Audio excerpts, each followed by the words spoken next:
প্রতিবেশী দেশ মিয়ানমারের ৭.৭ মাত্রার ভূমিকম্পে কেঁপে উঠল থাইল্যান্ড। চোখের সামনে ভেঙে পড়ে ব্যাংককের নির্মাণাধীন সুউচ্চ ভবন। নিচে আটকা পড়েন প্রায় অর্ধশত মানুষ। আতঙ্কে দিকবিদিক ছোটাছুটি শুরু করেন আশপাশের লোকজন। স্থানীয় গণমাধ্যমে হতাহতের পাশাপাশি জানানো হয়েছে জরুরি অবস্থা জারির খবর। স্থগিত করা হয় মেট্রো ও রেল পরিষেবা। মুঠোফোনে খুদে বার্তা দেখছিলাম, হঠাৎ করেই সবকিছু কেঁপে ওঠে। আমি চেয়ারে বসা অবস্থায় উল্টে পড়ে যাই। ভূমিকম্পটির উৎপত্তিস্থল মিয়ানমারের সাগাইং অঞ্চল।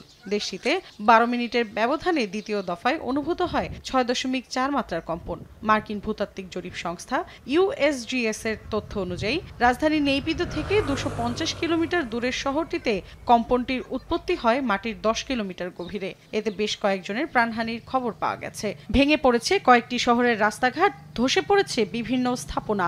ক্ষতিগ্রস্ত এলাকাগুলোতে জরুরি অবস্থা জারি করেছে জান্তা সরকার। তীব্র মাত্রার ভূমিকম্পের প্রভাব পড়েছে চীনেও, তবে দেশটিতে ক্ষয়ক্ষতির কোনো খবর পাওয়া যায়নি। মৌসুমী সাথী, সময় সংবাদ।